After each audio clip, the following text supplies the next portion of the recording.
गरीब बनी IAS officer. बहुत समय पहले की बात है। नागपुर नाम के शहर में एक छोटी सी बस्ती में विजय नाम का एक आदमी रहा करता था। विजय के परिवार में विजय की पत्नी कमला और बेटी सूची थी। विजय मजदूरी का काम किया करता था, लेकिन विजय अपनी बेटी को खूब पढ़ाना चाहता था। विजय दिन रात मेहनत कर पैसे कमाता था और अपनी बेटी की पढ़ाई की हर जरूरत पूरी करता था।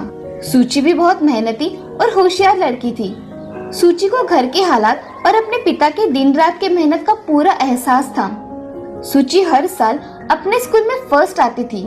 अब सूची 10th में थी। सूची ने पूरे साल बोर्ड के एग्जाम की बहुत अच्छे से तैयारी की थी। अब कुछ ही दिनों में 10th के रिजल्ट आ जाते हैं। सूची पूरे जिले में फर्स्ट आती है। उस दिन विजय की खुशी का तो ठिकाना ही नहीं था। दूसरे दिन विजय बेटी सूची को साथ लेकर एक बड़े होटल में जाता है। फटी धोती और फटी कमीज पहने एक व्यक्ति अपने 15-16 साल की बेटी के साथ एक बड़े होटल में पहुंचा। उन दोनों को कुर्सी पर बैठा देख एक वेटर ने उनके सामने 2 गिलास ठंडे पानी के रख दिए और पूछा, आपके लिए क्या लाना है? विजय ने पहले अपने चारों ओर बैठे बड़े बड़े लोगों की ओर हिचकिचाती हुई नजरों से देखा और धीमी आवाज में वेटर से कहा, जी मैंने मेरी बेटी को वादा किया था कि यदि तुम कक्षा 10 में प्रथम आ जाओगी तो मैं तुम्हें शहर के सबसे बड़े होटल में एक डोसा खिलाऊंगा। इसने वादा पूरा किया। कृपया इसके लिए एक डोसा ले आओ। तभी वेटर ने विजय से पूछा, और आपके लिए क्या लाना है? जी मेरे पास एक ही डोसे के पैसे हैं। कृपया आप मेरी बेटी के लिए एक डोसा लेकर आओ। मुझे कुछ नहीं चाहिए। विजय की पूरी बात सुनकर वेटर अपने होटल मालिक के पास गया और पूरी कहानी बताकर उस वेटर ने अपने मालिक से कहा, सर मैं इन दोनों को भरपेट नाश्ता कराना चाहता हूँ। अभी तो मेरे पास पैसे नहीं है सर, इसलिए इनकी बिल की रकम आप मेरे सैलरी से काट लेना। तभी उस होटल मालिक ने उस वेटर से कहा, तुम चिंता मत करो, आज हम होटल की तरफ से इस होनहार बेटी की सफलता की पार्टी देंगे। कुछ ही देर में सारे होटल वालों ने मिलकर एक टेबल को बहुत अच्छी तरह से सजाया और बहुत ही शानदार ढंग से सभी उपस्थित ग्राहकों के साथ उस गरीब बच्चे की सफलता का जश्न मनाया।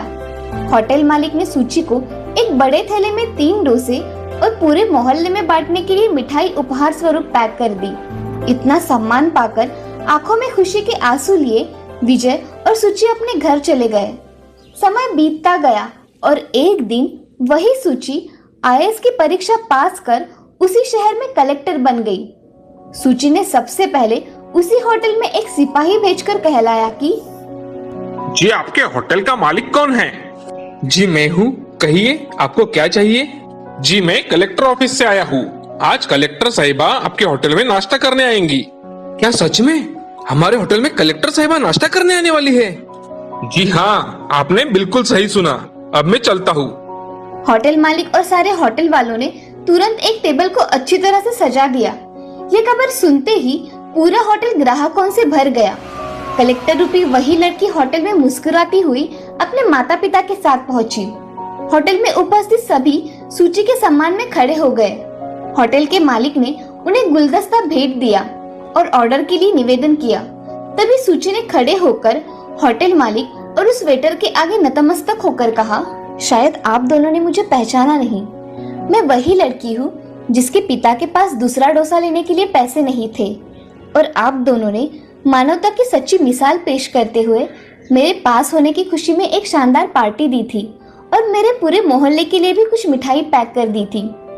आप दोनों का एहसान मैं सदैव याद रखूंगी। आज ये पार्टी मेरी तरफ से है और उपस्थित सभी ग्राहकों और होटल स्टाफ का बिल मैं दूंगी और कल आप दोनों का श्रेष्ठ नागरिक का सम्मान एक नागरिक मंच पर किया जाएगा। सभी उपस्थित लोग कलेक्टर साहिबा की ये बात सुनकर तालियां बजाने लगे। होटल मालिक और उस वेटर की आंखें भर आई कि उस लड़की ने ये सब बातें याद रखी थी। उपस्थित सारे लोगों ने बड़े खुशी से उस वेटर और होटल मालिक के उनके किए गए कार्य की प्रशंसा की। अगले दिन होटल मालिक और उनके सहकारी वेटर का बड़े ही सम्मान के साथ नागरिक मंच पर सम्मान किया गया। दोस्तों, हमें इस कहानी से ये सीख मिलती है कि हमें हमेशा किसी भी गरीब की गरीबी का मजाक बनाने के बजाय उसकी प्रतिभा का